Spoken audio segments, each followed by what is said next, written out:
3 seniors in the U.S. dies with Alzheimer's and or dementia. Doesn't mean dies from it, but dies with it.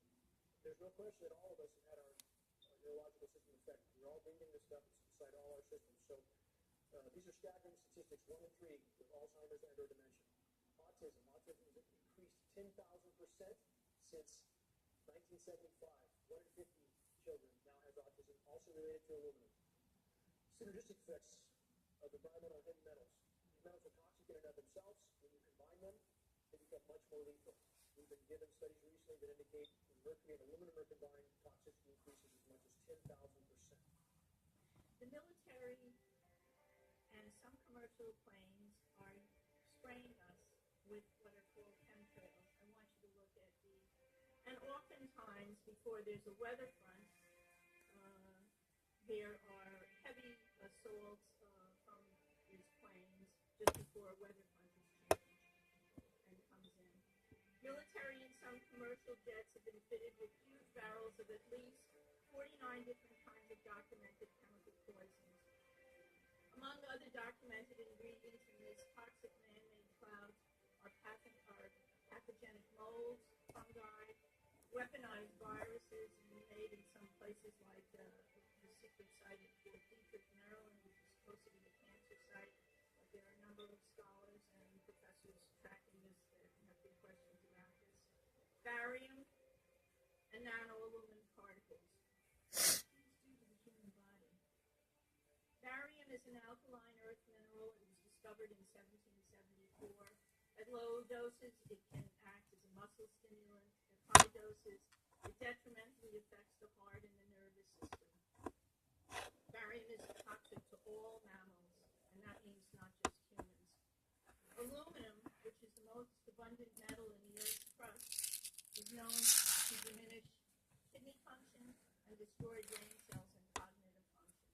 Just think about it. Just between the aluminum and the mercury that we're breathing all the time, we've got already a serious issue about brain function and cognitive function. There is also documented evidence that the aluminum in chemtrails is released as nanoparticles, and that when they reach the Earth environment for wildlife in lakes and streams, it's causing serious problems with wildlife there. Researchers are also finding that nanoparticles interfere with the growth of plants. Nanotechnology is totally unregulated. Just this past month, a new research report came out showing and documenting for the first time that these nanoparticles actually go through the skin. Well, if you breathe them, whether they go through the skin or whether you're inhaling them, it's still a problem. Condensation trail is very similar in many ways to when you go outside on a cold day and exhale. You create a condensation trail. A little cloud is a condensation trail. Now, if you take a 2-mile walk on a cold day, and you can turn around and you can see your condensation trail tracking all the way back for 2 miles. That's how crazy it is to think that what we're looking in the sky is actually going on. These previous guys, I've watched exactly what they do, and yes, they are correct. I've seen exactly the same stuff, so ditto marks on those.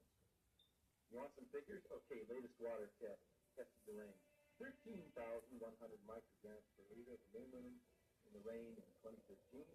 Normally, it should be 0.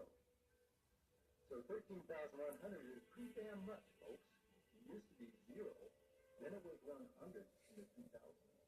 And then since 2010, it's into the 1,000s and the latest 13,100. In the snow on Mount Shasta, pristine Mount Shasta, 61,000 micrograms per liter. There is the amount that is found in the soil up there.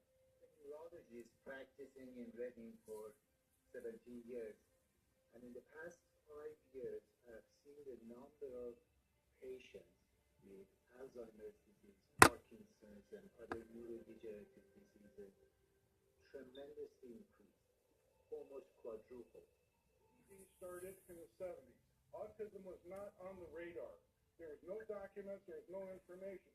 It was 1 in 100,000 children. Today, what we have is 1 in 48 boys. I was part of the early group that was looking for aluminum in ADD and ADHD. And all all of those children that started to develop those phenomena had high levels of aluminum. We figured out protocols to detox them out and free the body of those particular contaminants. What happened is that their brains came back. When we do this to the age, it doesn't come back as quick, but it will come back. But I'm seeing Alzheimer's at 56 years old. Back in the 70s, Alzheimer's was when they were 80. Insects. I've done studies in Siskiyou County.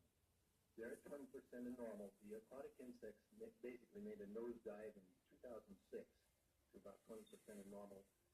So far this year, I've sampled 200 trout stomachs. 98% of them are empty. So sorry about the trout fishing fellows. The mayflies, stoneflies, dipterus, and caddisflies are damn near gone. The terrestrial sampling is down to about 20% of normal, except for pest species like ants. We're seeing a loss of major bird species, and as the gentleman said, the ecosystem is unraveling, and Audubon's been telling me that for years. The materials that are going into the environment right now, aluminum oxide nanoparticles and barium nanoparticles, these just happen to be the same materials that they've used in nanothermate explosives. And so when this stuff settles down out of the air into the environment, it is small enough to be absorbed through the root structure of the trees in the forest. And so when there's a forest fire, and there will be a forest fire, those fires burn dramatically hotter. The point is that the cost of firefighting, the cost in the healthcare system have nearly doubled in the last 10 years. The amount of acreage is lost because of fires. The impact on human health is dramatic. I personally tested water and aluminum, and I found aluminum had 47 times the normal expected amounts. Strontium had 10 to 20 times the amounts. Barium was 20 times. This is what the stuff looks like here. Collected, most people just think it's a tablet, but I tested it, it had outrageous amounts of barium, strontium, and aluminum, but they destroy the sample, so I'm not letting this get away from me. You know, these tests are international in scope. We're seeing this all over the world, guys. Okay, pH of acid soil is 20 times more alkaline. The aluminum in the soil has doubled in the last 10 years. The rain normal was 5.6, it's 20 times more alkaline.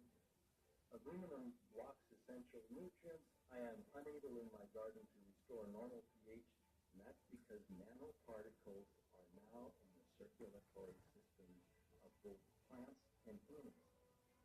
Particles are now in the circulatory systems of both plants and humans.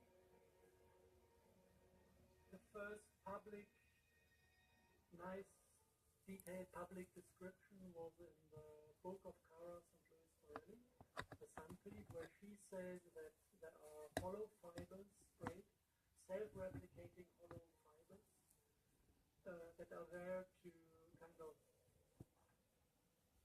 read out the light fingerprint of the DNA, transform it into an electromagnetic radio signal that is detectable via satellite and ground stations. This is what she found out by analyzing information gathered within chemtrail communities in the United States. It's a German tomato that was some German rain.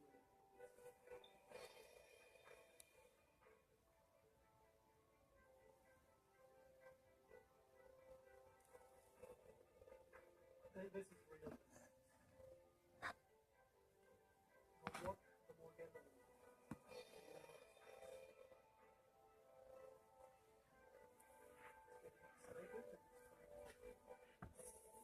Basically, it's a mycelium of a certain type of